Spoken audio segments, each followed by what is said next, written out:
Thank you for joining us tonight. I'm Quentin Smith. Tomorrow morning, Tate Reeves will be sworn in as the state's 65th governor, but Mother Nature is changing some of his plans. The ceremony will now be held in the House chamber. Courtney Ann Jackson looks at the plan behind the scenes. Crews spent the morning putting the finishing touches on the outdoor staging, securing fabric, and setting up seating.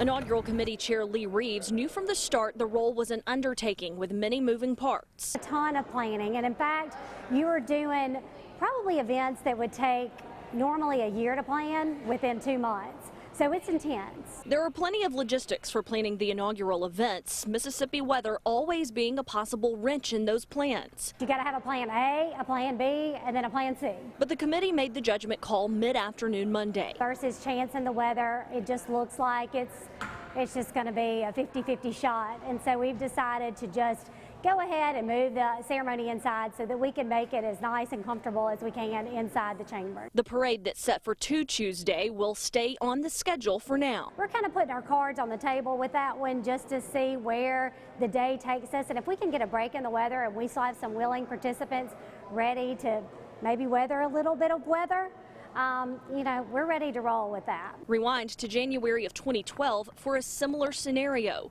Rain forced the ceremony for Governor Phil Bryant inside too. The rotunda was packed with folks watching on monitors and huddling inside from the rain. That decision, though, wasn't made until the morning of. This year's committee is hoping making the decision with more advance notice will help it go on without a hitch. TV monitors positioned throughout the Capitol. We'll set up some chairs. Some of those chairs that are being set up outside, we'll repurpose them inside. Courtney Ann Jackson, WCBI News. And our very own Scott Martin will be in Jackson for the inauguration, so be sure to check out for his reports all throughout the day on tomorrow. Well, there's more bad news for staffers of the U.S. District, Northern District of Mississippi. The General Services Administration has issued a stop work order on the replacement of the HVAC system and other renovations at the Thomas G. Abernathy Federal Building in Aberdeen. You may recall, in the spring of 2018, the building was found to be uninhabitable due to a mold issue in the HVAC system going back over 20 years. Repairs were estimated to be around $12 million.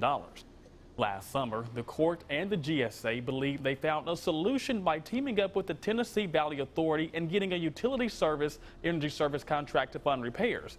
That contract hinged on a payback based on energy reductions over a 20-year period.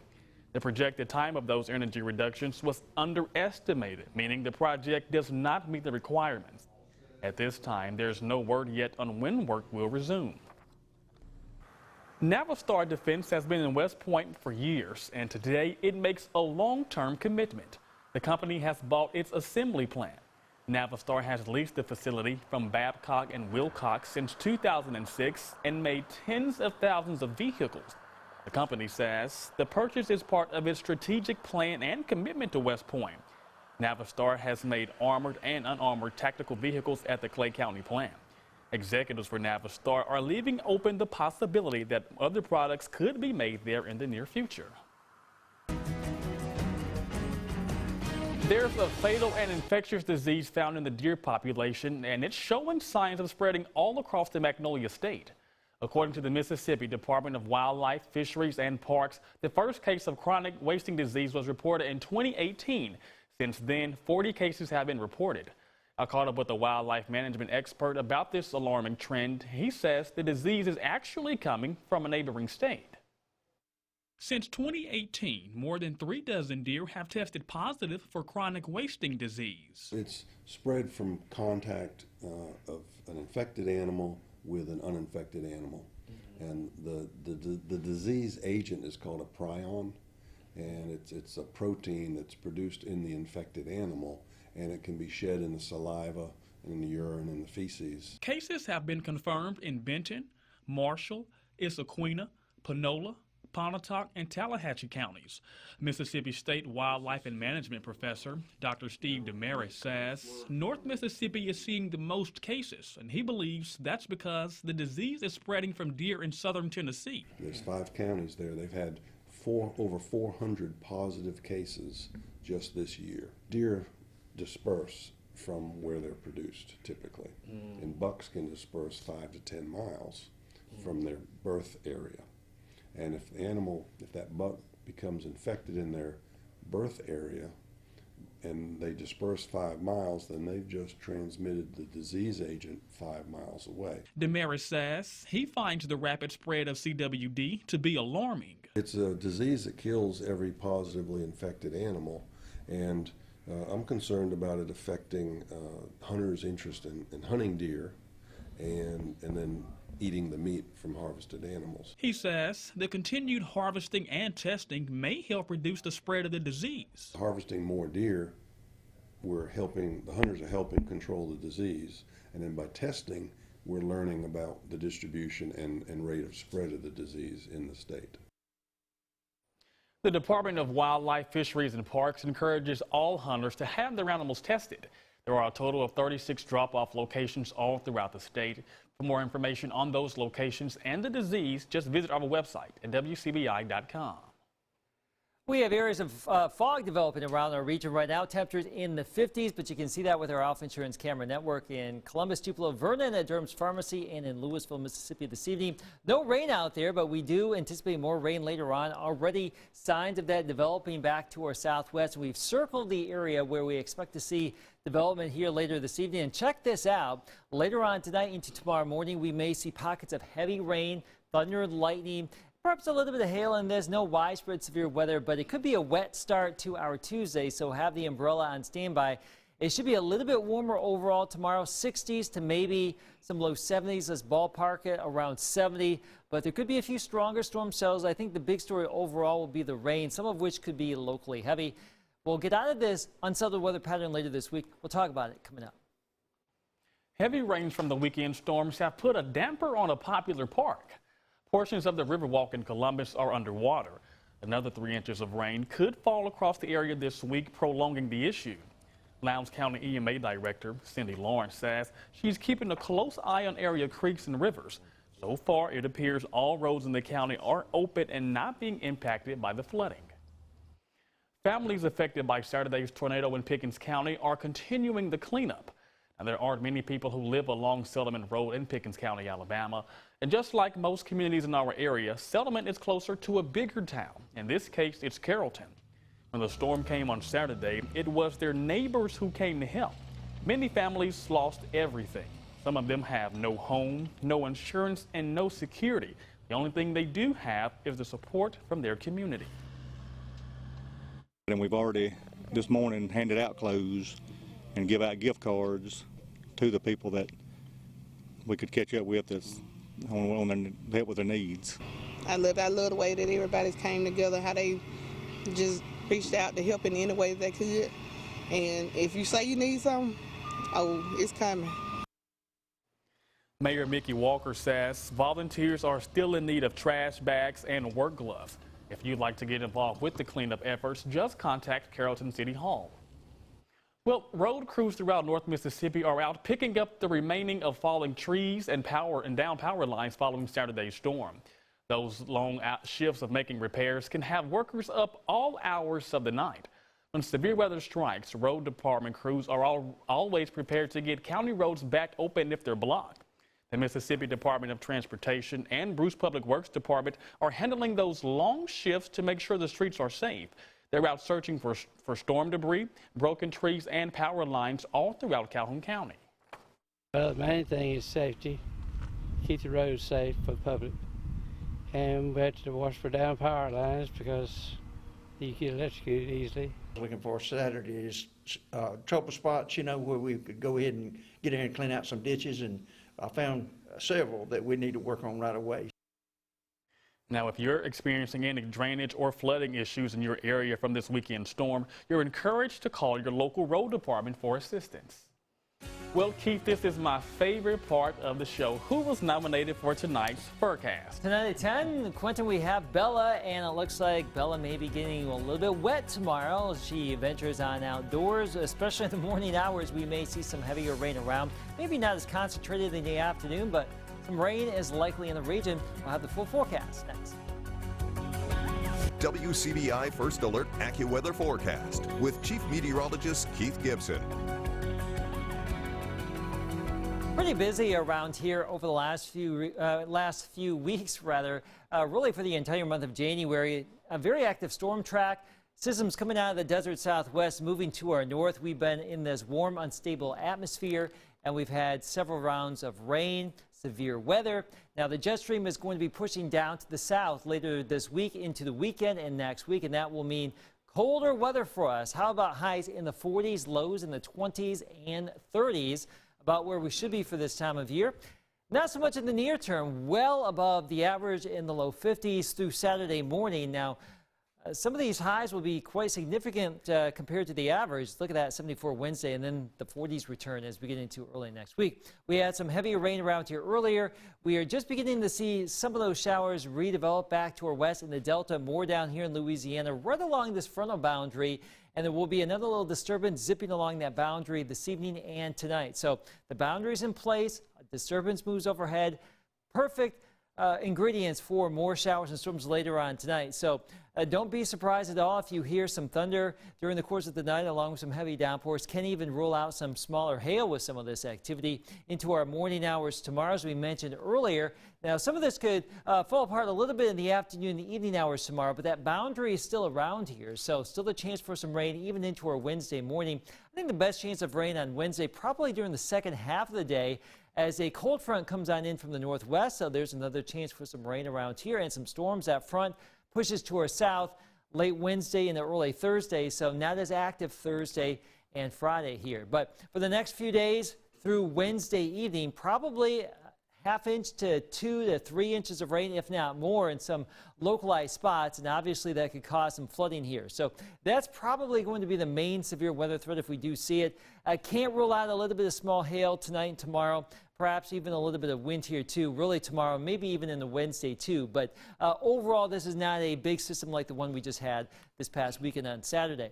60s to low 70s in the region tomorrow. The far north may be struggling out of the 60s here, depending on where that boundary sets up tomorrow. So that's the way it's shaping up. Now, as I mentioned, quieter for Thursday and Friday. Another system, though, approaches late Friday into Saturday. We'll see some rain and storms out ahead of it, much colder behind it. And by Saturday afternoon, temperatures will be falling, and we are looking at temperatures getting back down to where we should be as we get into your Sunday and Monday with highs in the 40s, lows in the 30s and 20s. But really through Saturday morning, Quentin, we are looking at temperatures well above average, especially Wednesday, 74 degrees. That's about 20 to 25 degrees above average for this time of year. You know it can't last because it is January and we'll tumble back down. I'm convinced, Keith, the weather machine is broke.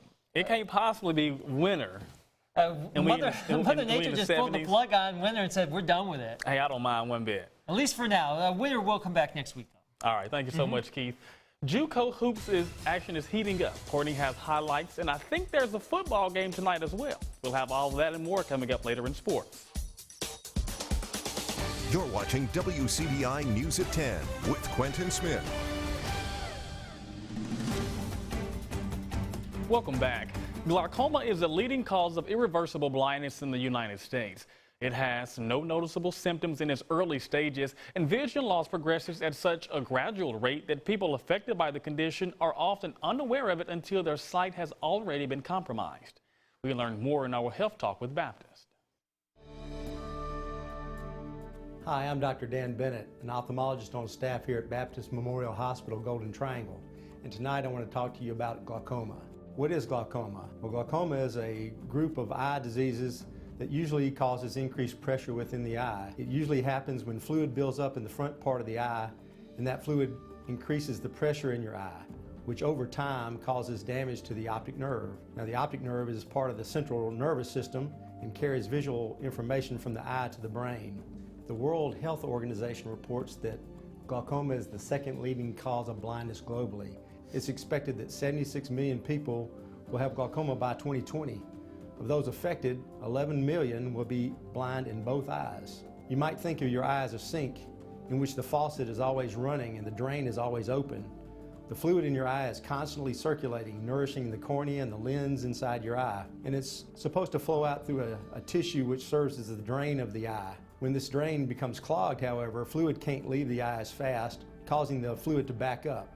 This backed up fluid causes increased pressure to build up within the eye at its weakest point, where the optic nerve leaves the eye, resulting in slow cell death and permanent vision loss. Early diagnosis and treatment of glaucoma can help prevent blindness. Join us next time for Health Talk with Baptist, where we'll discuss risk factors for glaucoma. Mail your topic suggestions to healthtalk@wcbi.com. Health Talk has been brought to you by Baptist Memorial Hospital, Golden Triangle. Mississippi State is struggling to open up conference play. More on the improvements the Bulldogs need to make when we come back. WCBI Sports with Courtney Robb. After being up by as much as 9 points in the second half to LSU, Mississippi State taking the heartbreaking loss 60-59 this past weekend. Now the Bulldogs are faced with an 0-3 start in conference play.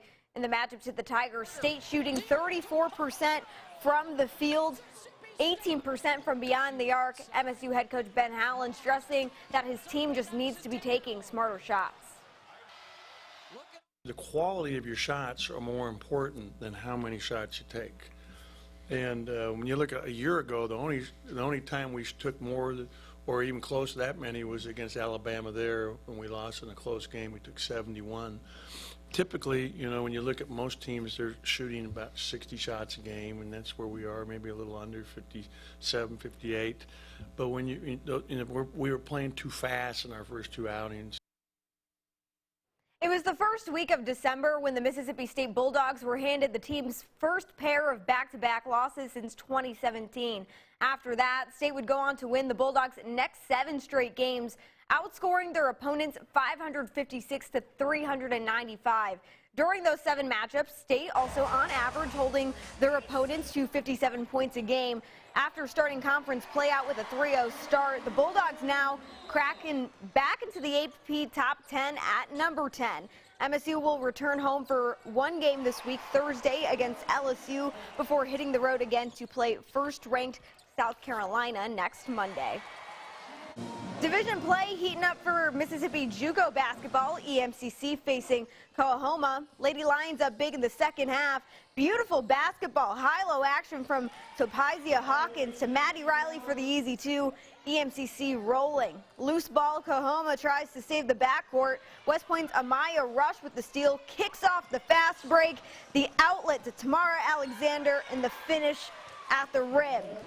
EMCC closing out the second half strong. Amaya Staples to Rush, a nice pass and a nice finish. EMCC stays perfect in division play, defeating Coahoma 79-48.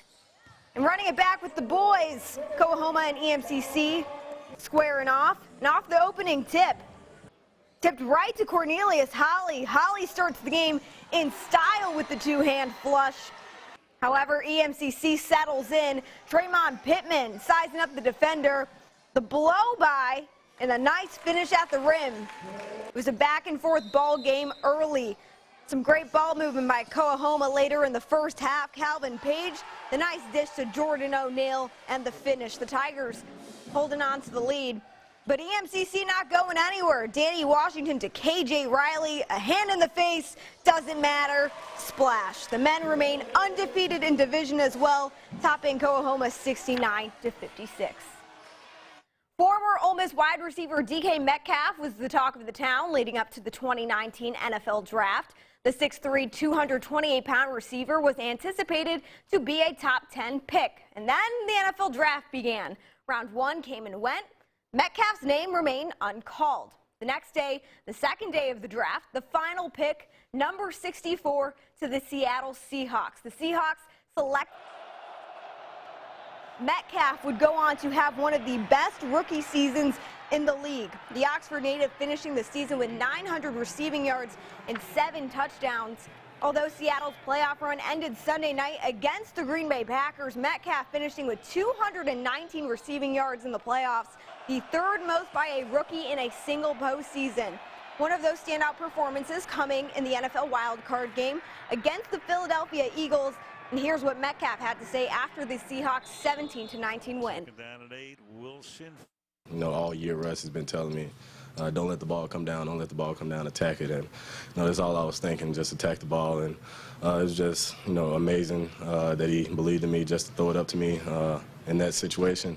But, you know, I just had to go make a play. I'm just blessed, man, just to be in this position, just to have this opportunity to play another football game. That's all I can say, man. Just blessed to have this opportunity. Quentin, we've got to talk about LSU Clemson facing off in a national championship right now. The Tigers, the LSU Tigers, they're up currently 35-25 against Clemson. Joe Burrow, 4 trips to the red zone, 4 touchdowns, doing a fantastic job on offense. That's why he's the Heisman winner, huh? Exactly, and I bet we can expect some good things from him in the NFL after. I definitely agree. Yes. Thank you so much, Courtney. We'll have a last look at your forecast when we come back. All right, here's our radar imagery. You can see those storms and showers blossoming in Louisiana. We do expect to see more rain around here later tonight and tomorrow morning, so it could be a bit of a wet commute for us. Pretty warm, spring-like, dare I say, through Saturday before that winter feel returns. I can deal with more rain, but no more wintry weather. You agree, C-Rob? Yeah, I agree with that. I'm done with the winter weather. Oh, I wanted to get cold again. No, Keith, come on. Keith, we need to just slide acceptable around on Christmas. out. Okay, he wants me out. All right.